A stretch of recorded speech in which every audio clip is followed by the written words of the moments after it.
شروع اللہ کا نام لے کر جو بڑا مہربان نہایت رحم والا ہے۔ وہ جو نہایت مہربان ہے، اسی نے قرآن کی تعلیم فرمائی، اسی نے انسان کو پیدا کیا، اسی نے اس کو بولنا سکھایا۔ سورج اور چاند ایک حساب مقرر سے چل رہے ہیں، اور بوٹیاں اور درخت سجدہ کر رہے ہیں، اور اسی نے آسمان کو بلند کیا اور میزان عدل قائم کر دی کہ اس میزان میں حد سے تجاوز نہ کرو، اور انصاف کے ساتھ ٹھیک تولو اور تول کم مت کرو۔ اور اسی نے خلقت کے لیے زمین بچھائی، اس میں میوے اور کھجور کے درخت ہیں جن کے خوشوں پر غلاف ہوتے ہیں، اور اناج جس کے ساتھ بھس ہوتا ہے، اور خوشبودار پھول۔ تو اے گروہ جن و انس، تم اپنے پروردگار کی کون کون سی نعمت کو جھٹلاؤ گے؟ اسی نے انسان کو ٹھیکرے کی طرح کھنکھناتی مٹی سے بنایا اور جنات کو آگ کے شعلے سے پیدا کیا۔ تو تم اپنے پروردگار کی کون کون سی نعمت کو جھٹلاؤ گے؟ وہی دونوں مشرقوں اور دونوں مغربوں کا مالک ہے، تو تم اپنے پروردگار کی کون کون سی نعمت کو جھٹلاؤ گے؟ اسی نے دو دریا رواں کیے جو آپس میں ملتے ہیں، مگر دونوں میں ایک آڑ ہے کہ اس سے تجاوز نہیں کر سکتے۔ تو تم اپنے پروردگار کی کون کون سی نعمت کو جھٹلاؤ گے؟ ان دونوں دریاؤں سے موتی اور مونگے نکلتے ہیں، تو تم اپنے پروردگار کی کون کون سی نعمت کو جھٹلاؤ گے؟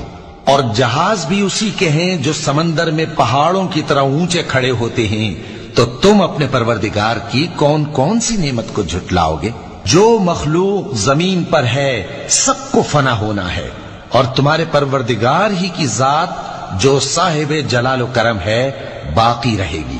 تو تم اپنے پروردگار کی کون کون سی نعمت کو جھٹلاؤ گے؟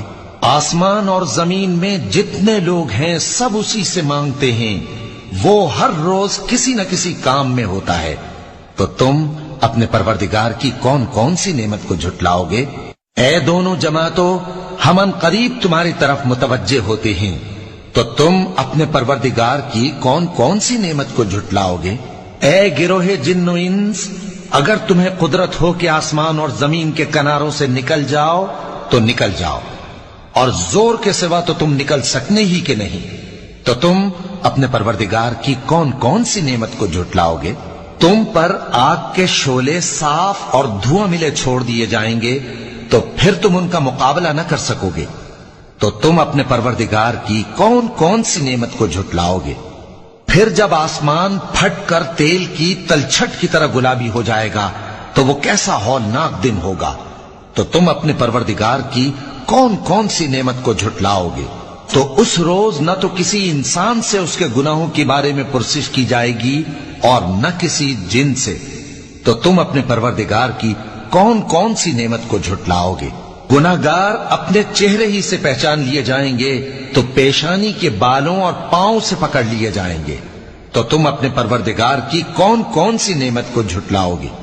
یہی وہ جہنم ہے جسے گناہگار لوگ جھٹلاتے تھے، وہ دوزخ اور کھولتے ہوئے گرم پانی کے درمیان گھومتے پھریں گے۔ تو تم اپنے پروردگار کی کون کون سی نعمت کو جھٹلاؤ گے؟ اور جو شخص اپنے پروردگار کے سامنے کھڑے ہونے سے ڈرا، اس کے لیے دو باغ ہیں، تو تم اپنے پروردگار کی کون کون سی نعمت کو جھٹلاؤ گے؟ ان دونوں میں بہت سی شاخیں یعنی قسم قسم کے میووں کے درخت ہیں، تو تم اپنے پروردگار کی کون کون سی نعمت کو جھٹلاؤ گے؟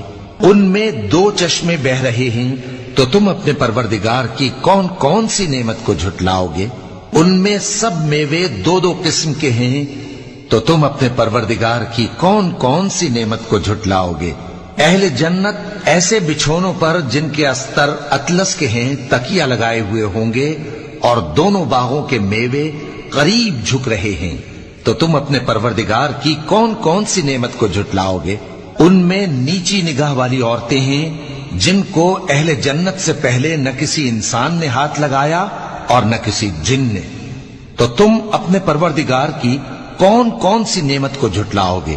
گویا وہ یاقوت اور مرجان ہیں، تو تم اپنے پروردگار کی کون کون سی نعمت کو جھٹلاؤ گے؟ نیکی کا بدلہ نیکی کے سوا کچھ نہیں ہے، تو تم اپنے پروردگار کی کون کون سی نعمت کو جھٹلاؤ گے؟ اور ان باغوں کے علاوہ دو باغ اور ہیں، تو تم اپنے پروردگار کی کون کون سی نعمت کو جھٹلاؤ گے؟ دونوں خوب گہرے سبز، تو تم اپنے پروردگار کی کون کون سی نعمت کو جھٹلاؤ گے؟ ان میں 2 چشمے ابل رہے ہیں، تو تم اپنے پروردگار کی کون کون سی نعمت کو جھٹلاؤ گے؟ ان میں میوے اور کھجوریں اور انار ہیں، تو تم اپنے پروردگار کی کون کون سی نعمت کو جھٹلاؤ گے؟ ان میں نیک سیرت خوبصورت عورتیں ہیں، تو تم اپنے پروردگار کی کون کون سی نعمت کو جھٹلاؤ گے؟ جو خیموں میں محفوظ ہیں، تو تم اپنے پروردگار کی کون کون سی نعمت کو جھٹلاؤ گے؟ ان کو اہل جنت سے پہلے نہ کسی انسان نے ہاتھ لگایا اور نہ کسی جن نے، تو تم اپنے پروردگار کی کون کون سی نعمت کو جھٹلاؤ گے؟ سبز قالینوں اور نفیس مسندوں پر تکیے لگائے بیٹھے ہوں گے، تو تم اپنے پروردگار کی کون کون سی نعمت کو جھٹلاؤ گے؟ اے نبی صلی اللہ علیہ وآلہ وسلم، تمہارا پروردگار جو صاحب جلال و کرم ہے، اس کا نام بڑا بابرکت ہے۔